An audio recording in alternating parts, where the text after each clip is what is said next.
देना चाहिए? किन किन बातों के लिए हमें परमेश्वर का धन्यवाद देना चाहिए? मेरे साथ पढ़ेंगे भजन संहिता की किताब, उसका 107 अध्याय, उसका पहला पद एक बार हम पढ़ेंगे। भजन संहिता की किताब, उसका 107 अध्याय, उसका पहला पद। यहोवा का धन्यवाद करो, यहोवा का, दाऊद कहता है धन्यवाद करो, क्योंकि वह भला है, क्योंकि बाइबल कहती है वह भला है और उसकी करुणा सदा की है। और उसकी करुणा, बाइबल कहती है सदा की। यहोवा का धन्यवाद करो क्योंकि वह भला है और उसकी करुणा सदा की है। मेरे प्रिय लोगों, हम में से प्रत्येक जन अपने परमेश्वर का क्या करना चाहिए? धन्यवाद करना चाहिए। और क्यों धन्यवाद करना चाहिए? क्योंकि उसकी करुणा सदा की है और वह भला परमेश्वर है। वह बुरा परमेश्वर नहीं है, परंतु वो अच्छा परमेश्वर है, वह भला परमेश्वर है। वह अपने बच्चों पर दया करता है, वह अपने बच्चों पर तरस खाता है, वह अपने भक्तों की भलाई करता है और उन पर करुणा करता है। इसलिए प्रत्येक लोगों को परमेश्वर का क्या करना चाहिए? धन्यवाद करना चाहिए। हम देखते कई बार हम शिकायत ज़्यादा करते परमेश्वर से, लेकिन धन्यवाद कम देते। हम हर मामले की शिकायत करते परमेश्वर से, लेकिन जो उपकार परमेश्वर ने किए उसके लिए हम धन्यवाद कम देते हैं। मुझे और आपको चाहिए कि हम हर बात के लिए परमेश्वर को धन्यवाद देना चाहिए और धन्यवाद देना चाहिए क्योंकि वह भला है। यदि वह भला नहीं होता मेरे प्रिय लोगों, आज हम यहाँ पर बैठे नहीं होते। क्यों? क्योंकि हम में से प्रत्येक लोगों ने पाप किया है और पाप करने के कारण हम जिंदा नहीं रह सकते थे, क्योंकि पाप की मजदूरी मृत्यु है। बाइबल कहती है पाप का दंड मिलना ही चाहिए था, लेकिन आज हम यहाँ पर जिंदा बैठे हैं। ये परमेश्वर की करुणा है, क्योंकि वो भला है, उसने हमारे पापों को क्षमा कर दिया है। उसके लिए हम परमेश्वर को धन्यवाद देना चाहिए। बहुत जरूरी है हम धन्यवादी बने। बाइबल हमें सिखाती है हम शिकायती मन ना रखें, परंतु धन्यवादी मन रखें। हमारे जीवन में जो कुछ भी होता, हर बात के लिए हम क्या करना चाहिए? धन्यवाद देना चाहिए। पहला हमने देखा परमेश्वर का धन्यवाद क्यों देना चाहिए? क्योंकि वह भला है, उसकी करुणा सदा की है। नंबर 2, दूसरा कुरिन्थियों की किताब, उसका दूसरा अध्याय, उसका 14 पद एक बार हम पढ़ेंगे। दूसरा कुरिन्थियों की किताब, दूसरा अध्याय, उसका 14 पद। परंतु परमेश्वर का धन्यवाद हो, परमेश्वर का, बाइबल कहती धन्यवाद हो, जो मसीह में सदा, जो मसीह यीशु में हमें सदा हमको जय के उत्सव में लिए फिरता जय है।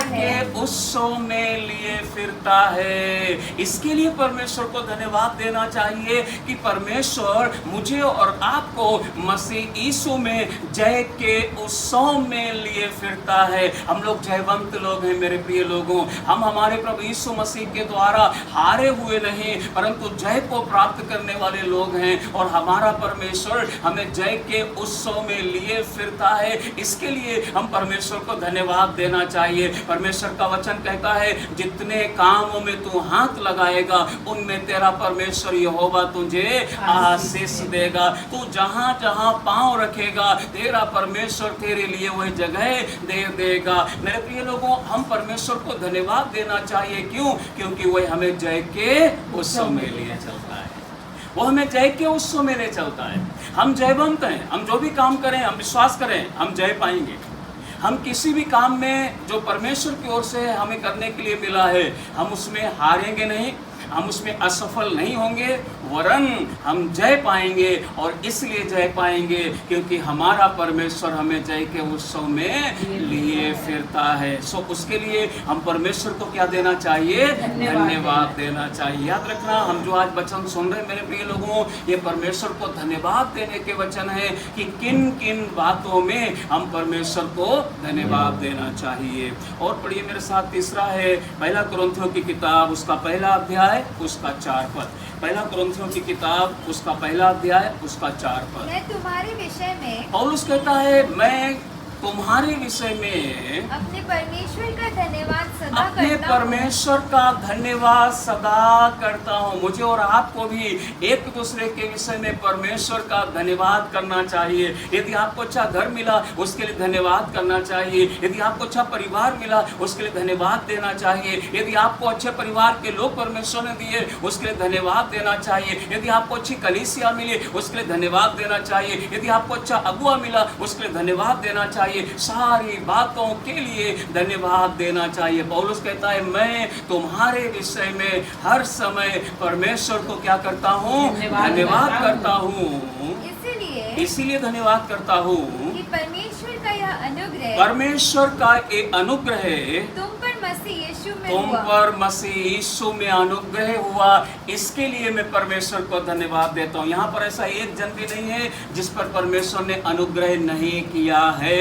हम में से प्रत्येक लोगों को परमेश्वर ने अनुग्रह दिया है। मेरे प्रिय लोगों, उस अनुग्रह के लिए हम परमेश्वर को धन्यवाद देना चाहिए। यदि परमेश्वर मुझे और आपको अनुग्रह नहीं दे तो हम इस बीमारी में जिंदा नहीं रह सकते। यदि परमेश्वर हमें अनुग्रह ना दे तो हम चिंताओं में, तनाव में जीवन यापन नहीं कर सकते। यदि परमेश्वर हमें अनुग्रह ना दे तो हम इस संसार में जी नहीं सकते, चल नहीं सकते। इसलिए परमेश्वर ने मुझे और आपको क्या दिया है? अनुग्रह दिया है। उस अनुग्रह के लिए हम परमेश्वर को धन्यवाद देना चाहिए। बाइबल में से लिखा है, पौलुस को जब एक समस्या हुई, पौलुस ने उस समस्या के विषय में परमेश्वर से 3 बार प्रार्थना किया। परमेश्वर ने कहा मेरा अनुग्रह तेरे लिए काफी है। पौलुस, मैं तेरी समस्या से तुझे नहीं छुटकारा दूंगा, मैं तेरी बीमारी को दूर तो नहीं करूंगा, लेकिन इस बीमारी में भी मेरा अनुग्रह तेरे लिए काफी है। इस समस्या में भी मेरा अनुग्रह तेरे लिए काफी है। इसलिए मुझे और आपको परमेश्वर के अनुग्रह के लिए क्या करना चाहिए? धन्यवाद देना चाहिए। हम परमेश्वर के अनुग्रह के लिए धन्यवाद देते हैं। हम जब रात में सो जाते, सुबह जाग जाते, ये परमेश्वर का अनुग्रह है। उसके धन्यवाद देना चाहिए। परमेश्वर, रात में आपने अच्छी नींद दी और भोर के समय फिर से जगा दिया, एक और दिन दिखा दिया, ये आपका अनुग्रह है। और हम जो दिन देखते हैं, भोर को उठते हैं, पूरा दिन चलते फिरते अपने काम करते हैं, परमेश्वर हर एक विपत्तियों से हमारी रक्षा करता, ये परमेश्वर का अनुग्रह है। हम जब यात्रा करते, अपने घर से बाहर जाते, भीतर आते, परमेश्वर हम पर अनुग्रह करता है कि दुष्ट शक्तियां हैं हमें देखने ना पाए। उसके लिए हम परमेश्वर को धन्यवाद देना चाहिए। जब हम उठते, बैठते, चलते फिरते हैं, ये परमेश्वर का अनुग्रह है। उसके लिए हम परमेश्वर को धन्यवाद देना चाहिए। हर पल, हर समय हम परमेश्वर के अनुग्रह के लिए और क्या देना चाहिए? धन्यवाद देना चाहिए। परमेश्वर के अनुग्रह के लिए धन्यवाद देना चाहिए। चौथी एक बात है, पढ़ेंगे दानियल की किताब, उसका 2रा अध्याय, उसका 23 पद भी एक बार हम पढ़ेंगे। और किस बात के लिए हम परमेश्वर को धन्यवाद देना चाहिए? दानियल की किताब, उसका 2रा अध्याय, उसका 23 पद। हे मेरे पूर्वजों के परमेश्वर, हाँ, दानियल कहता है हे मेरे पूर्वजों के परमेश्वर, मैं तेरा धन्यवाद और स्तुति करता हूँ। और तेरी स्तुति करता हूँ। हे मेरे पूर्वजों के परमेश्वर, मैं तेरा धन्यवाद करता हूँ, मैं तेरी स्तुति करता हूँ। दानियल क्यों यहाँ पर धन्यवाद दे रहा है? क्यों परमेश्वर की स्तुति कर रहा है? दानियल के समय में जो राजा वहाँ पर था, उस राजा ने एक स्वप्न देखा और राजा ने अपने राज्य में तमाम लोगों से बोल दिया कि मुझे स्वप्न भी बताओ और उसका अर्थ भी बताओ। कई ज्ञानी लोगों ने आकर, पंडित लोगों ने आकर, विद्वान लोगों ने आकर राजा से कहा, राजा स्वप्न आप बताओ, उसका अर्थ हम बता देंगे। परंतु राजा ने आज्ञा दिया, यदि तुम मेरे स्वप्न समेत अर्थ ना बताओ तो तुम सबके सब मार डाले जाओगे। और जब ये बात दानियल को पता चली, दानियल ने राजा से कहा, राजा मुझे कुछ समय दिया जाए, मैं तेरा स्वप्न भी बताऊंगा, उसका अर्थ भी बताऊंगा। तब दानियल ने, उसके तीनों मित्र शद्रक, मेशक, अबेदनगो ने सेनाओं के परमेश्वर यहोवा से प्रार्थना किया, परमेश्वर जो स्वप्न आपने राजा को दिखाया है वह स्वप्न मुझ पर प्रकट कर दे। और परमेश्वर ने दानियल पर वो स्वप्न प्रकट कर दिया, स्वप्न का अर्थ भी प्रकट कर दिया। और जब स्वप्न दानियल को मालूम पड़ गया, जो राजा ने दानियल को नहीं बताया परंतु परमेश्वर ने प्रकट कर दिया, और दानियल को जब स्वप्न का अर्थ भी मालूम पड़ गया, तब वह परमेश्वर को धन्यवाद देता है और क्या कहता है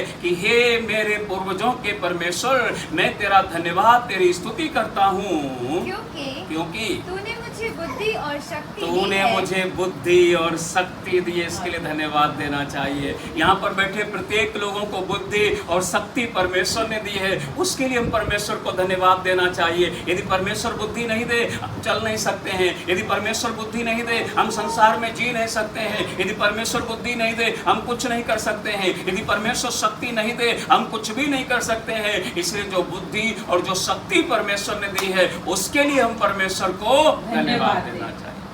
जो शक्ति परमेश्वर ने दी है, वो झगड़ा करने के लिए नहीं दी, वो लड़ाई लड़ने के लिए नहीं दी, वो एक दूसरे को मारने और कूटने के लिए नहीं दी, परंतु जो शक्ति परमेश्वर ने दी है, परमेश्वर की महिमा करने के लिए दी है। सो इसलिए दानियल कहता है, परमेश्वर जो बुद्धि और जो शक्ति तूने मुझे दी है, उसके लिए मैं तेरा धन्यवाद करता हूँ। मेरे प्रियो, हम सब लोग परमेश्वर को धन्यवाद देना चाहिए। खुदा, आपने मुझे बुद्धि दी है, आपने मुझे शक्ति दी है, उसके लिए मैं आपका धन्यवाद देता हूँ। एक और बात हम पढ़ लेंगे, उसके बाद हम प्रार्थना करेंगे। दूसरे सामुएल की किताब, उसका 22 अध्याय, उसका 48 पद से लेकर 50 पद तक हम पढ़ेंगे। दूसरे सामुएल की किताब, उसका 22 अध्याय 48, उसका 22 अध्याय 48 से 50 तक। धन्य है हाँ। मेरा पलटा लेने वाला ईश्वर, धन्य है, बाइबल कहती है, मेरा पलटा लेने वाला ईश्वर, जो देश देश के लोगों को, जो देश देश के लोगों को मेरे वश में कर देता बाइबल है, कहती है मेरे वश में कर देता है, और मुझे मेरे शत्रुओं के बीच से निकालता और है, मुझे मेरे शत्रुओं के बीच से, बाइबल कहती है, निकालता है। हाँ, हाँ। तू मुझे मेरे विरोधियों तू से ऊंचा मुझे करता है, मेरे विरोधियों से, बाइबल कहती है, ऊंचा करता है, और उपद्रवी पुरुष से बचाता है। उपद्रवी पुरुष से, बाइबल कहती है, तू मुझे बचाता है। इस कारण है यहोवा, यहोवा, मैं जाति जाति के सामने, मैं जाति जाति के सामने तेरा धन्यवाद तेरा करूंगा। धन्यवाद करूंगा। हे परमेश्वर, तू मुझे मेरे शत्रुओं के सामने ऊंचा करता है, तू मेरे शत्रुओं से मेरा पलटा लेता है। इसलिए हे परमेश्वर यहोवा, मैं जाति जाति के लोगों के सामने मैं क्या करूंगा, तेरा धन्यवाद करूंगा। बाइबल कहती पलटा ना लेना, पलटा लेना परमेश्वर का काम है। मेरे प्रिय लोगों, हमारा परमेश्वर पलटा लेने वाला परमेश्वर है, उसके लिए हम परमेश्वर को धन्यवाद देना चाहिए कि हमारा परमेश्वर पलटा लेगा। यदि कोई हमें सताता है तो हमारा परमेश्वर पलटा लेगा, यदि कोई हमारी निंदा करता है तो हमारा परमेश्वर पलटा लेगा, यदि कोई हमें नीचा दिखाता है तो हमारा परमेश्वर पलटा लेगा। हमारा परमेश्वर पलटा लेने वाला परमेश्वर। इसके लिए हम परमेश्वर को क्या देना चाहिए, धन्यवाद देना चाहिए। सो आज हमने 5 बातों के विषय में देखा कि हम परमेश्वर को धन्यवाद देना चाहिए। और यदि हम देखें तो बाइबल एक जगह बतलाती है, सब बातों के लिए परमेश्वर को क्या करो, धन्यवाद करो। सारी बातों के लिए हम परमेश्वर को धन्यवाद देना चाहिए। सो प्रभु इन वचनों के द्वारा हम सब लोगों को आशीष दे।